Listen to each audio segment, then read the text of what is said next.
ಏನೆಲ್ಲ ಎಲ್ಲ ಬರೀ ಇದೆ ನಾನಿಂದ ಆನ್ಲೈನೇನಾ ನಾವು ಈ ದೇಶದಲ್ಲಿ ನೋಡಿದ್ದೀರಿ ನೀವು. ಯಾರು ನೀವು ಇವೆಲ್ಲ ಹೇಳ್ತಾರೆ? ನೀವಾದರೂ ಅಧಿಕಾರಿಗಳು ಹೇಳಬೇಕಲ್ವಾ?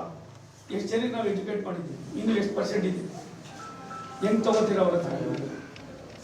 ಇಷ್ಟೊಂದು ಜನ ಹಿಡ್ಕೊಂಡು ಹೋಗೋದ್ರೊಳಗೆ ಏನು ಅರ್ಥ ಇದೆ? ಒಂದು ಜಾತಿ ಸಮೀಕರಣ ಮಾಡೋಕ್ಕೆ ನೀವು ಅಷ್ಟೊಂದು ಪಾಯಿಂಟ್ಸ್ಗಳು ಹಾಕ್ಕೊಂಡು ಬನ್ನಿ. ನಾವು ಇವಾಗ ಜನಗಣತಿ ಮಾಡ್ತಾ ಇದ್ದೀವಿ ಜನವರಿಯಿಂದ. ಎಷ್ಟು ಜನ ನೀವೇ ಮಾಡೋದು? ಅದು ಎಲ್ಲಿದ್ದೀವಿ ನೀವು? ಇಲ್ಲೇ ಇದೆಲ್ಲ ಹಾಳು ಮಾಡೋಕ್ಕೆ ಕೆಲಸ ಎಲ್ಲ ಮಾಡಿಸ್ಕೊಂಡ್ರೆ ಅವ್ರಿಗೆಲ್ಲ ಅನುಕೂಲ ಮಾಡಬೇಕು. ಏನಪ್ಪ ಇವಾಗ ಅಧಿಕಾರಿಗಳಂದು ಹಿಂಗೇನಾ? ಬನ್ನಿ ಭಾರತ ಸರ್ಕಾರದಲ್ಲಿ ನಾನು 6-7 ರಾಜ್ಯಗಳಿಗೆ ಇಷ್ಟವಾಗಿದ್ದೀನಿ. ಹೆಂಗಿದೆ ನೋಡೋದು? ಸರ್ಕಾರ ಗೊತ್ತಾಗ ಹೋಯ್ತಾರೆ. ನಿಮ್ಗೇನೆ ಕೆಲಸ, ಸಂಬಳ ತಗೋತೀವಿ, ಕೆಲಸ ಮಾಡ್ತೀವಿ. ಏಜೆಂಟ್ರುಗಳು ಆಗ್ಬಿಟ್ರೆ ಹೆಂಗ್ರಿ ಏಜೆಂಟ್ರುಗಳಾದರೆ ಎಂತ ಏಜೆಂಟ್ರಾಗಕ್ಕೆ ನಿಮ್ಗೆ ಕಳಿಸಿದ್ದೀವಿ.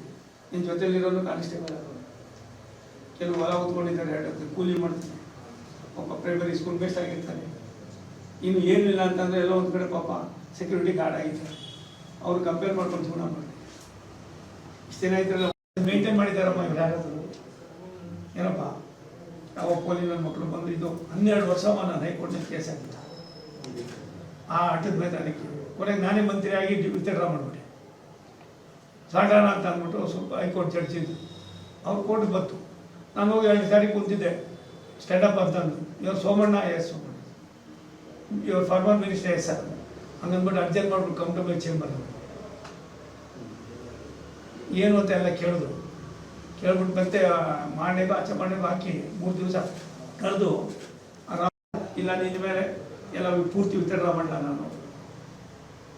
ಅವತ್ತು ನಾನು ಅದನ್ನು ಮಾಡಿ ಉಳಿಸಿದ್ದೆ. ದಿನಿಪೇಟೆ ಅಮ್ಮ ಸುಮಾರು 1,000 ಫ್ಯಾಮಿಲಿ 20-30 ಸೈಟ್ ಅಧಿಕಾರಿಗಳು. ಇಲ್ಲೊಬ್ಬ ಪ್ರಕಾಶ್ ಅಂತ ಒಬ್ಬನ AWಯಿಂದ AE ಮಾಡಿಬಿಟ್ರು. ಅವನ್ನ ಚಾಲೆಂಜ್ ಆಗಿ ತಗೊಂಡು HW ಎಕ್ಸಿಕ್ಯೂಟಿವ್ ಇಂಜಿನಿಯರ್ ಮಾಡಿದೆ.